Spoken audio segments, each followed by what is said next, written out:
पूर्वोत्तर दौरे पर प्रधानमंत्री नरेंद्र मोदी सुबह सुबह पहुंचे काजीरंगा पार्क। हाथी की सवारी के साथ जीप सफारी का लिया आनंद। दोपहर में करेंगे 18,000 करोड़ रुपए की परियोजनाओं का उद्घाटन और शिलान्यास। अरुणाचल प्रदेश में 1.5 किलोमीटर लंबी सेला सुरंग राष्ट्र को करेंगे समर्पित।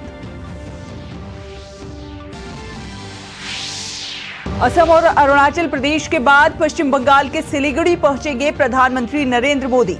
राज्य के लिए 4,500 करोड़ रुपए से अधिक की विकास परियोजनाओं का करेंगे लोकार्पण और शिलान्यास। विकसित भारत विकसित पश्चिम बंगाल कार्यक्रम में होंगे शामिल।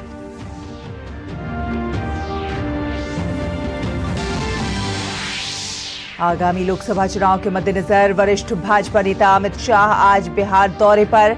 पटना में आयोजित भारतीय जनता पार्टी के पिछड़ा अति पिछड़ा महासम्मेलन में होंगे शामिल।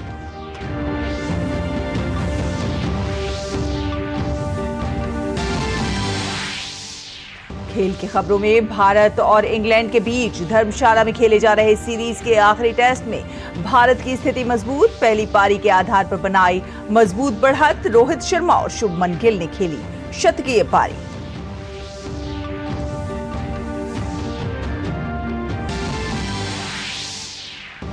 और फ्रेंच ओपन बैडमिंटन टूर्नामेंट के पुरुष एकल में लक्ष्य सेन खेलेंगे सेमीफाइनल मुकाबला। तो वहीं पुरुष युगल के अंतिम 4 में चिराग और सात्विक की जोड़ी कोरियाई जोड़ी के खिलाफ उतरेगी कोर्ट पर।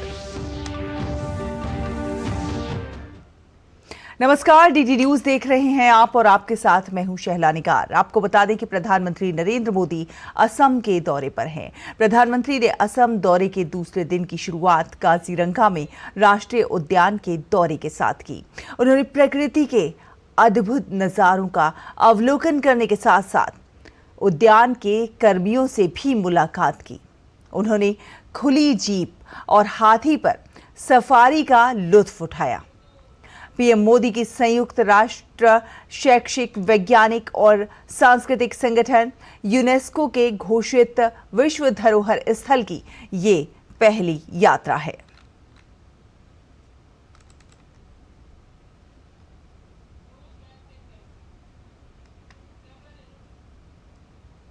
तो असम में आज प्रधानमंत्री नरेंद्र मोदी कई कार्यक्रम उनके हैं और पीएम मोदी विश्व प्रसिद्ध अहोम जनरल लाचित बरफुकन की प्रतिमा का भी अनावरण करेंगे।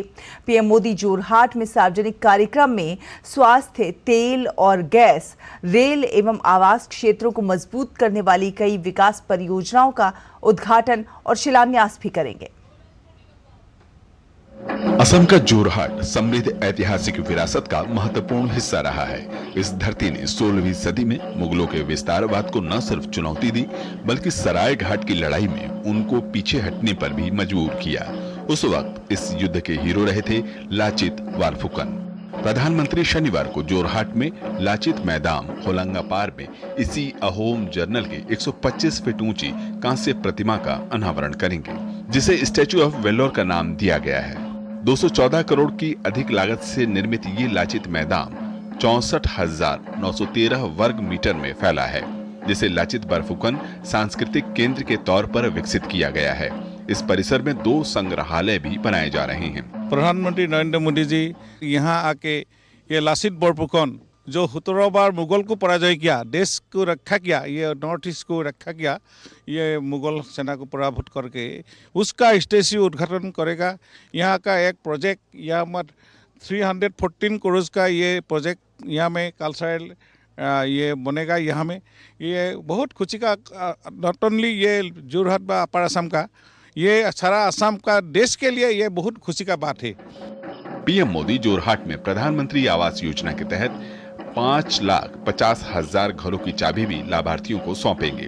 वो शिवसागर मेडिकल कॉलेज और गुवाहाटी में बाल चिकित्सा और वयक्स हेमेटोलिम्फोइड केंद्र की आधारशिला भी रखेंगे। साथ ही तिनसुकिया में 615 करोड़ की लागत से बने तिनसुकिया मेडिकल कॉलेज का उद्घाटन भी करेंगे। वहीं धूपधारा से चायगांव और न्यू बोगाई गांव से सरभोग तक की रेल लाइनों के दोहरीकरण की 2 रेलवे परियोजनाओं को भी राष्ट्र को समर्पित करेंगे। सिलीगुड़ी में रेलवे के 7 प्रोजेक्ट्स हैं और एक ट्रेन फ्लैग ऑफ करेंगे। जो 7 प्रोजेक्ट्स हैं उनमें से मणिग्राम से निमतिता एक लाइन है, ईस्टर्न रेलवे में आती है। उस लाइन का इनॉग्रेशन होगा। और इस तरफ नॉर्थ बंगाल की तरफ 5 इलेक्ट्रिफिकेशन प्रोजेक्ट्स हैं और एक अलुवाबाड़ी से आमबाड़ी फालाकाटा से लेकर अलुवाबाड़ी तक का ऑटोमेटिक ब्लॉक सिग्नलिंग है, जिसमें न्यू जलपाईगुड़ी स्टेशन का इलेक्ट्रॉनिक इंटरलॉकिंग भी इंक्लूडेड है। ये जितनी लाइनें हैं, जो मेन लाइनें हैं, ये नॉर्थ ईस्ट को फीड करती हैं। ये लाइनें नॉर्थ ईस्ट के तरफ हमारे गुड्स ट्रेन कहिए कि पैसेंजर ट्रेन कहिए, इन सब की फ्रीक्वेंसी बढ़ जाएगी। प्रधानमंत्री मोदी बरौनी से गुवाहाटी तक 3,992 करोड़ की लागत वाली 718 किलोमीटर लंबी प्राकृतिक गैस पाइपलाइन का लोकार्पण करेंगे। वो नाहर कटिया बरौनी क्रूड पाइपलाइन के बरौनी बोगाई गांव गुवाहाटी सेक्टर की पंपिंग क्षमता को अपग्रेड करने की प्रक्रिया का भी शुभारंभ करेंगे। साथ ही डिगबोई रिफाइनरी क्षमता विस्तार और गुवाहाटी रिफाइनरी विस्तार समेत तेल और गैस से संबंधित कई महत्वपूर्ण परियोजनाओं की आधारशिला रखेंगे। शनिवार को प्रधानमंत्री नरेंद्र मोदी द्वारा लक्षित बर्फकन की मूर्ति के अनावरण के बाद जहां यहां पर पर्यटन को बढ़ावा मिलेगा, तो वहीं दूसरी तरफ देश और दुनिया से आने वाले लोगों के लिए भी बर्फकन के ऐतिहासिक महत्व को करीब से जानने और समझने का मौका मिलेगा। तो वहीं दूसरी तरफ पीएम लाखों लोगों के घर के सपनों को भी साकार करेंगे। सहयोगी केशव और कैमरामैन गौरव गिरी के साथ मैं उर्मिलेश भट्ट, डीडी न्यूज़, जोरहाट, असम। प्रधानमंत्री नरेंद्र मोदी आज अरुणाचल प्रदेश की राजधानी ईटानगर भी जाएंगे। ईटानगर में प्रधानमंत्री विकसित भारत विकसित उत्तर पूर्व कार्यक्रम में भाग लेंगे। कार्यक्रम में प्रधानमंत्री सेला सुरंग के उद्घाटन समेत मणिपुर, मेघालय, नागालैंड, सिक्किम, त्रिपुरा और अरुणाचल प्रदेश में रेल, सड़क, स्वास्थ्य, आवास, शिक्षा, सीमा अवसंरचना, आईटी, बिजली से जुड़ी परियोजनाओं की आधारशिला और लोकार्पण भी करेंगे। पूर्वोत्तर राज्य अरुणाचल प्रदेश विकास की बानगी का गवाह बनेगा जब प्रधानमंत्री नरेंद्र मोदी उत्तर पूर्व के लिए 10,000 करोड़ रुपए की नई औद्योगिक विकास योजना उन्नति का शुभारंभ करेंगे। यह योजना उत्तर पूर्व में औद्योगिक तंत्र को मजबूत करने, नए निवेश को आकर्षित करने और नई विनिर्माण इकाइयों को स्थापित करने में मदद करेगी।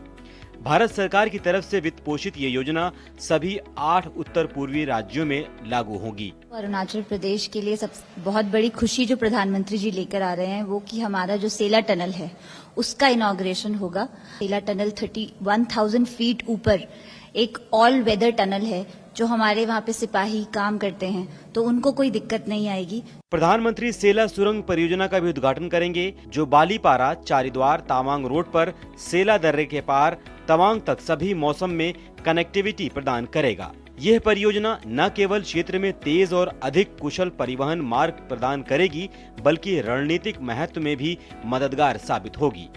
इस टनल की आधारशिला पीएम मोदी ने फरवरी 2019 में रखी थी। प्रधानमंत्री अरुणाचल प्रदेश में 41,000 करोड़ से अधिक की कई विकास परियोजनाओं का लोकार्पण और शिलान्यास भी करेंगे। पीएम दिबांग घाटी जिले में दिबांग बहुउद्देशीय जल विद्युत परियोजना की आधारशिला रखेंगे। 31,875 करोड़ रुपए से अधिक की लागत से बनने वाला यह देश का सबसे ऊंचा बांध ढांचा होगा। ये बिजली पैदा करेगा, बाढ़ नियंत्रण में मदद करेगा और क्षेत्र में रोजगार के अवसर और सामाजिक आर्थिक विकास को भी बढ़ावा देगा। परियोजना के कार्यों से इस क्षेत्र का बहुआयामी और सर्वांगीण विकास होगा। प्रधानमंत्री वाइब्रेंट विलेज प्रोग्राम के जरिए कई सड़क, पर्यावरण और पर्यटन परियोजनाओं की आधारशिला रखेंगे, जिसमें 50 स्वर्ण जयंती स्कूलों को अपग्रेड करना, डोइनी पोलो हवाई अड्डे से नाहर लागून रेलवे स्टेशन तक कनेक्टिविटी प्रदान करना और डबल लेन सड़क निर्माण शामिल है। पीएम जल जीवन मिशन की करीब 1100 परियोजनाएं यूनिवर्सल सर्विस ऑब्लिगेशन फंड के तहत 170 दूर संचार टावर भी राष्ट्र को समर्पित करेंगे। प्रधानमंत्री शहरी आवास योजना से 450 करोड़ रुपए की लागत से बने 35,000 घरों को भी लाभार्थियों को सौंपेंगे। विकसित भारत और विकसित अरुणाचल के लिए 33 प्रोजेक्ट्स मोदी जी उद्घाटन करेंगे। अरुणाचल केवल नहीं, नॉर्थ ईस्ट स्टेट में जितना प्रोग्रेस है, जितना डेवलपमेंटल एक्टिविटीज है, वो यही ईटानगर से त्रिपुरा का। और आपको बता दें इस वक्त की बड़ी खबर, सुरेश पचौरी जो है भाजपा में शामिल हो रहे हैं। लोकसभा चुनाव से पहले कांग्रेस की मुश्किलें कम होने का नाम नहीं ले रही हैं। कांग्रेस पार्टी को चुनाव से पहले एक के बाद एक बड़े झटके लग रहे हैं। पूर्व केंद्रीय मंत्री और वरिष्ठ कांग्रेस नेता सुरेश पचौरी बीजेपी में शामिल हो गए हैं। जी हां, सुरेश पचौरी बीजेपी में शामिल हो गए हैं। सुरेश पचौरी ने भोपाल में बीजेपी की सदस्यता ली। मध्य प्रदेश के मुख्यमंत्री मोहन यादव और पूर्व मुख्यमंत्री शिवराज सिंह चौहान और प्रदेश अध्यक्ष वीडी शर्मा ने सुरेश पचौरी को सदस्यता दिलाई है।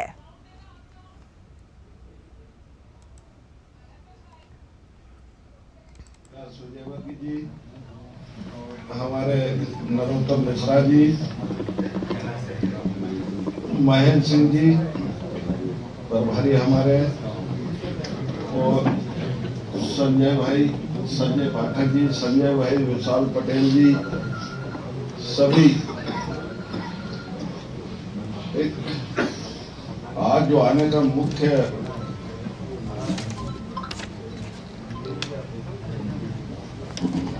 मैंने देखा कि भारतीय जनता पार्टी का शीर्ष नेता और हमारा प्रदेश नेता शायद सुमेर सिंह को, सोलंकी जी को कॉलेज से इस्तीफा दिलवा के सीधा राज्यसभा। अनुसैया उइके जी आज राज्यपाल। पचौरी भैया बताते थे कि कांग्रेस की तरफ से तो आज तक राज्यसभा में एक सदस्य गए ही नहीं। एक भी आदिवासी नेतृत्व को राष्ट्रपति द्रौपदी मुर्मू जी हमारी पार्टी ने बनाई है। वोट आदिवासियों का और मलाई कोई और खा जाए, ये चलने वाला नहीं है। और हमारे शीर्ष नेता और प्रदेश नेतृत्व का नीतियों को देख के आज हम सब भाजपा में शामिल हो गए। मैं पहले विधायक भी था भाजपा से। बिहार सिंह ने, कैलाश जी ने टिकट दिलवाया था मेरे को, विक्रम जी ने दिलवाया था, प्यारे लाल जी थे, जब समय था। आज फिर घर वापसी हुई। आप सबका बहुत बहुत धन्यवाद और हृदय से आभार करता हूँ कि जो इसने अपनत्व दिया और आपके मार्गदर्शन में सदैव मैं पार्टी के हित में काम करता हूँ। तो बड़ी खबर इस वक्त की हम आपको बता रहे हैं कि सुरेश पचौरी वरिष्ठ कांग्रेसी नेता रहे हैं और अब वो भाजपा में शामिल हो गए हैं। एक बड़ा झटका कह सकते हैं कांग्रेस के लिए। मध्य प्रदेश में लोकसभा चुनाव से पहले कांग्रेस की मुश्किलें कम होने का नाम नहीं ले रही है। लगातार बार जिस तरह से झटके पे झटके लग रहे हैं, उससे उबरने में कांग्रेस को शायद बहुत लंबा समय लग जाएगा। कांग्रेस पार्टी को चुनाव से पहले एक से बड़े एक झटके लग रहे हैं और पूर्व केंद्रीय मंत्री और वरिष्ठ कांग्रेसी नेता सुरेश पचौरी अब बीजेपी में शामिल हो गए हैं। जी हां, बड़ी खबर आपको बता रहे हैं। उनके साथ और भी कई लोग बीजेपी में शामिल हुए हैं। अर्जुन पालिया पूर्व विधायक, वो भी बीजेपी में शामिल हुए हैं और संजय बीजेपी में शामिल हुए हैं। कई बड़े नेता एक के बाद एक बीजेपी में जिस तरह से सदस्यता ग्रहण कर रहे हैं। पूर्व केंद्रीय मंत्री रहे हैं सुरेश पचौरी और उन्होंने अब बीजेपी की सदस्यता ग्रहण कर ली है।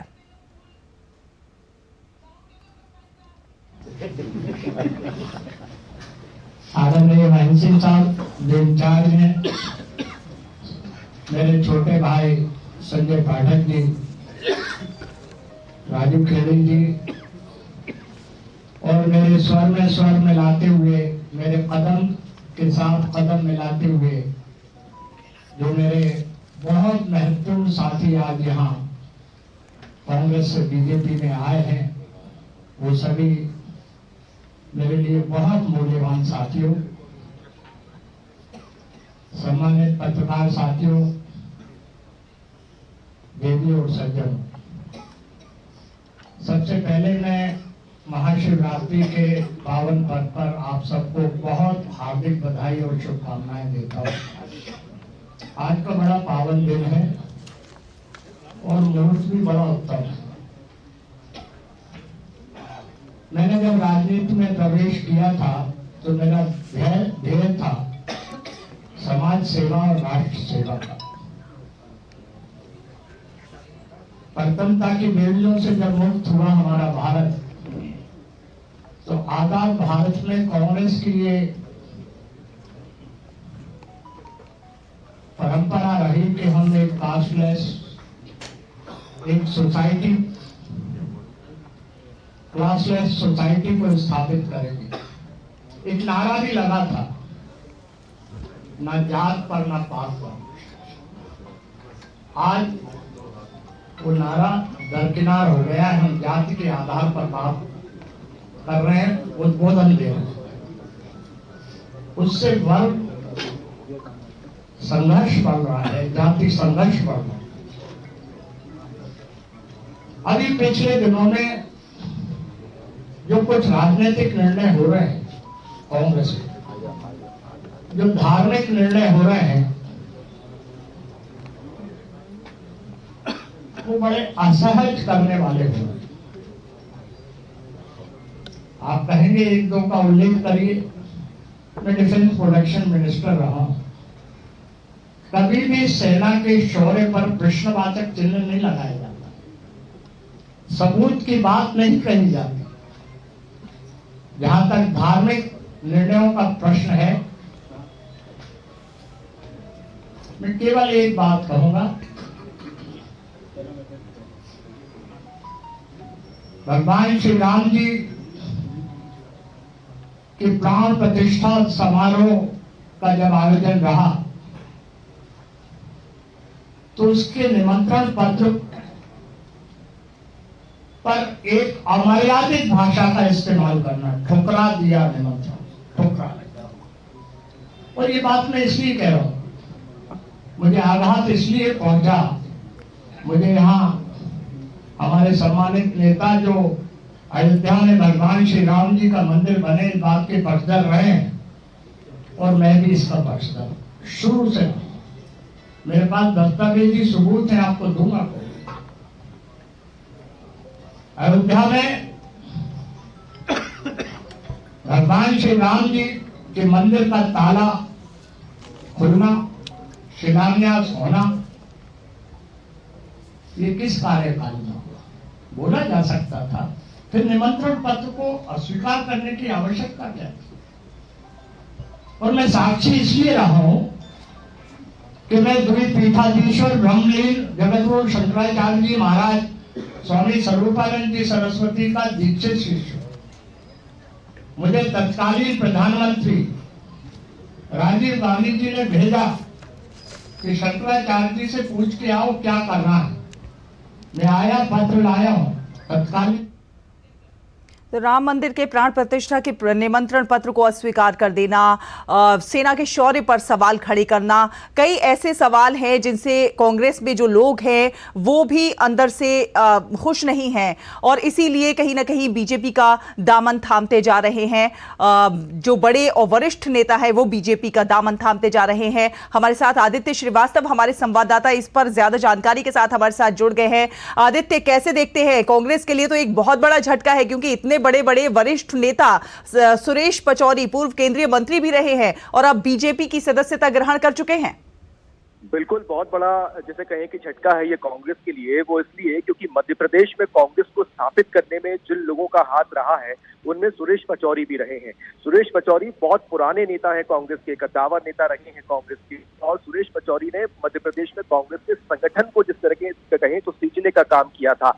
सुरेश पचौरी का भारतीय जनता पार्टी में आना कई सवाल कांग्रेस पर भी खड़े करता है। देखिए, पूर्व केंद्रीय मंत्री, रक्षा मंत्रालय में राज्य मंत्री सुरेश पचौरी रहे हैं, डिफेंस सेक्टर उन्होंने संभाला है दिल्ली की राजनीति में, केंद्र की राजनीति में, और सुरेश पचौरी जैसा व्यक्तित्व अगर मध्य प्रदेश की कांग्रेस से निकलकर भारतीय जनता पार्टी में शामिल होता है तो ये समझ में आता है कि कांग्रेस में अब कहीं ना कहीं आइडियोलॉजी को लेकर भी अंदर पार्टी खाने में ही सवाल पैदा हो रहे हैं।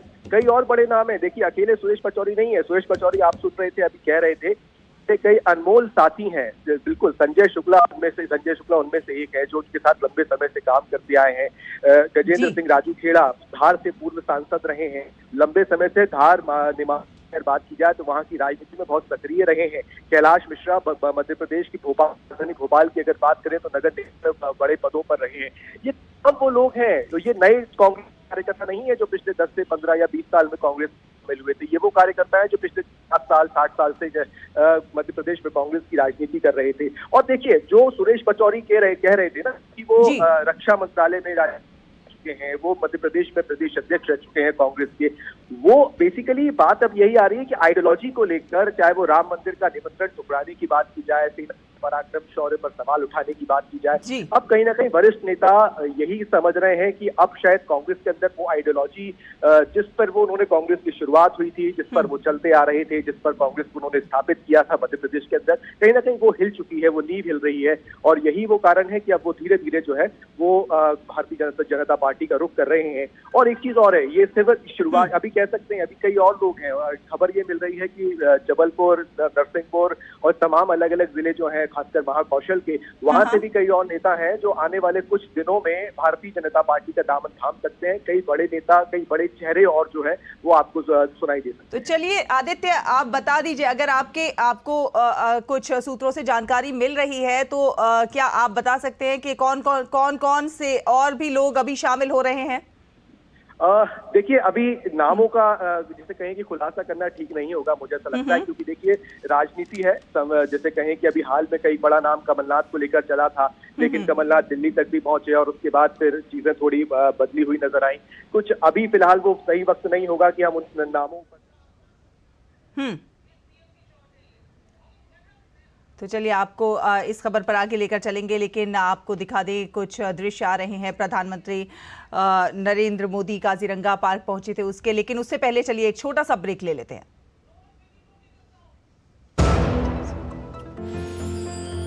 साल, बरस और सदी नहीं, एक युग गुजर जाएगा, उम्र न पूछो वंडर की, जब फर्क नजर आएगा।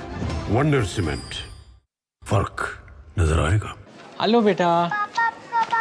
मिस्टर विकास के साथ कौन है? बस बेटा थोड़ी देर और। वो मिस्टर विकास की फाइल आप पॉलिसी बाजार। मैम, आपका हेल्थ इंश्योरेंस क्लेम अप्रूव हो गया है, अब आप सर को घर ले जा सकती हैं। क्लेम के टाइम पे हमेशा आपकी हेल्प को तैयार। पॉलिसी बाजार, 1 करोड़ का हेल्थ इंश्योरेंस सिर्फ 390 रुपए महीने से शुरू। कोविड ने हम लोगों को work from home and flexibility दोनों सिखा दी। Handling my job responsibilities and अपना घर। एनपीएस भी इसी तरह फ्लेक्सिबल है। इन्वेस्टमेंट ऐप के थ्रू अपना अकाउंट इजीली ओपन किया और अब उसी ऐप के थ्रू अपना अकाउंट फुल्ली ऑपरेट कर रहा हूँ। कोई रिस्ट्रिक्शन नहीं है, किसी भी समय लॉग इन कर सकता हूँ और अपने इन्वेस्टमेंट की अमाउंट चेंज भी कर सकता हूँ। जितना पॉसिबल होता है उतना अपने इनकम से बचाता हूँ और अपने एनपीएस अकाउंट में इन्वेस्ट करता हूँ। अपने बेहतर कल को सुनिश्चित करने के लिए एनपीएस जरूरी है। यारो, शादी तो मैं प्रीति से ही करूंगा। कॉलेज टॉप करके अच्छी सी नौकरी लूंगा, झट से प्रीति को प्रपोज कर दूंगा और फैमिली हॉलिडे स्पेन में। वाह यार, मैं तेरी प्लानिंग का बड़ा फैन। तू आज ही एसबीआई में अपना सेविंग्स अकाउंट ओपन कर ले और अपने स्पेन हॉलिडे की सेविंग शुरू कर दे। एसबीआई सेविंग्स अकाउंट के साथ पाइए सेफ, सिक्योर, कन्वीनियंट बैंकिंग और ग्रेट कस्टमर सर्विस। एसबीआई, देश का फैन। मुथूट फाइनेंस, भारत का नंबर 1 सबसे भरोसेमंद financial services brand. Gold loan के लिए अभी कॉल करें 1-800-313-1212। साल, बरस और सदी नहीं, एक युग गुजर जाएगा, उम्र न पूछो वंडर की, जब फर्क नजर आएगा। वंडर सीमेंट, फर्क नजर आएगा। और आपको बता दें कि प्रधानमंत्री नरेंद्र मोदी उत्तर पूर्व राज्य असम में काजीरंगा जो राष्ट्रीय उद्यान है वहां पहुंचे और उन्होंने जंगल सफारी का लुत्फ उठाया। आप देख सकते हैं हाथी की सवारी की और जीप पे भी सवारी की। ये देखिए हाथी से किस तरह से दोस्ती के दृश्य आप देख सकते हैं। खुली जीप में जिस तरह प्रधानमंत्री नरेंद्र मोदी ने सवारी का लुत्फ उठाया और काजीरंगा राष्ट्रीय उद्यान में ये देखिए किस प्रकार वहाँ पर पशु पक्षियों को खूबसूरत नज़ारों को निहारते हुए वहाँ पर जो लोग मौजूद हैं, जो हमारे सैन्यकर्मी मौजूद हैं, उनसे बातचीत करते हुए। तो काजीरंगा जो राष्ट्रीय उद्यान है ये इसका अपना एक वैश्विक पटल पर एक विशेष पहचान है इस उद्यान की। प्रधानमंत्री नरेंद्र मोदी ने यहाँ पर हाथियों के साथ दोस्ती की। देखिए, उस गन्ना खिलाते हुए हाथी को प्रधानमंत्री नरेंद्र मोदी ने जीप से भी काजीरंगा राष्ट्रीय उद्यान का कुछ दूर का सफर तय किया। आपको बता दें कि असम का ये जो काजीरंगा राष्ट्रीय उद्यान है, गैंडों के सबसे बड़े निवास स्थान के रूप में भी जाना जाता है। पक्षियों की 600 से ज्यादा प्रजातियां यहां पर मौजूद हैं। डॉल्फिन की बढ़ती हुई आबादी और बाघों की सबसे ज्यादा घनत्व वाले स्थानों में से ये स्थान एक है। काजीरंगा एक पॉपुलर हॉलीडे डेस्टिनेशन के तौर पर भी जाना जाता है और ये डेस्टिनेशन देश और दुनिया भर से पर्यटकों को आकर्षित करता है अपनी ओर। बड़ी संख्या में पर्यटक यहाँ पर घूमने के लिए आते हैं। काजीरंगा राष्ट्रीय उद्यान में 2200 से अधिक भारतीय यहाँ पर एक सींग वाले जो गैंडे होते हैं वो यहाँ पर मौजूद हैं। तो काफ़ी विशेष महत्व रखता है काजीरंगा उद्यान। और प्रधानमंत्री नरेंद्र मोदी यहाँ पहुँचे तो उन्होंने इसके जो नेचर है, इसका जो खूबसूरती है, उसका आनंद उठाया। प्रकृति के साथ जो सामंजस्य है, जो दोस्ती है, उसको यहाँ पर देखने को मिल रहा है। किस प्रकार प्रकृति प्रेम प्रधानमंत्री नरेंद्र मोदी का अक्सर प्रधानमंत्री के अलग अलग दौरों में प्रकृति से उनका जो प्रेम है वो उभर कर सामने आता है, दर्शकों के सामने आता है। और ये देखिए किस प्रकार प्रधानमंत्री नरेंद्र मोदी जंगल में, काजीरंगा राष्ट्रीय उद्यान में सवारी करते हुए, निहारते हुए वहां पर जो मौजूद पशु पक्षी हैं, किस प्रकार वो विचरण कर रहे हैं, उन्हें देखते हुए, वहां मौजूद लोगों से बातचीत करते हुए। तो प्रधानमंत्री नरेंद्र मोदी असम के दौरे पर हैं और इस दौरान उन्होंने असम के काजीरंगा नेशनल पार्क में जंगल सफारी का लुत्फ उठाया। और ये लुत्फ ये कई मैसेजेस दे रहा है, प्रकृति प्रेम का एक संदेश यहाँ पर साफ नजर आ रहा है। प्रधानमंत्री का जो प्रकृति के साथ जुड़ाव है वो साफ नजर आ रहा है। तो ये बेहद महत्वपूर्ण दौरा है प्रधानमंत्री नरेंद्र मोदी का। 2 दिवसीय दौरा है। पूर्वोत्तर में जंगल सफारी के बाद प्रधानमंत्री नरेंद्र मोदी अरुणाचल प्रदेश भी पहुंचेंगे। अरुणाचल में वो 18,000 करोड़ रुपए की लागत वाली परियोजनाओं का उद्घाटन करेंगे, शिलान्यास करेंगे। बेहद महत्वपूर्ण प्रधानमंत्री नरेंद्र मोदी का ये दौरा। और जिस प्रकार प्रधानमंत्री नरेंद्र मोदी पूर्वोत्तर यात्रा पर हैं और पूर्वोत्तर को कई सौगातें सौंपने वाले हैं, 18,000 करोड़ रुपए की कई विकास परियोजनाओं का उद्घाटन और शिलान्यास करेंगे प्रधानमंत्री नरेंद्र मोदी। और ये जो परियोजनाएं हैं बेहद महत्वपूर्ण हैं। इसमें बरौनी से गुवाहाटी पाइपलाइन की 3,992 करोड़ रुपए की परियोजना भी शामिल है। और काजीरंगा नेशनल पार्क में प्रधानमंत्री नरेंद्र मोदी पहुंचे, वहां पर उन्होंने जंगल सफारी का लुत्फ उठाया। वहां वो उन्होंने कैमरे से कुछ तस्वीरें भी खींची। उन्होंने देखा कि किस प्रकार से पशु पक्षी वहां पर विचरण कर रहे हैं, आराम कर रहे हैं। प्रकृति को निहारा, प्रकृति के साथ दोस्ती के दृश्य ये अपने आप में कई संदेश दे रहे हैं। लोगों को प्रकृति से प्रेम करना चाहिए, प्रकृति का दोहन नहीं करना चाहिए, ये संदेश भी है। तो काजीरंगा राष्ट्रीय उद्यान जो है वैश्विक पटल पर अपनी विशेष पहचान रखता है। प्रधानमंत्री नरेंद्र मोदी यहाँ पहुंचे हैं। कहीं ना कहीं ये प्रधानमंत्री नरेंद्र मोदी जब किसी जगह जाते हैं तो वहाँ के पर्यटन में और भी ज़्यादा एक उछाल आता है। और देखने को मिलेगा कि इसके बाद जिस तरह से पर्यटकों की संख्या में यहाँ पर भी इजाफा साफ नजर आएगा। फिलहाल एक छोटा सा ब्रेक लेते हैं। ब्रेक के उस पार खबरों का ये सफर जारी है। देखते रहिए DT न्यूज़। मौसम को अपने पैशन के बीच जो नहीं आने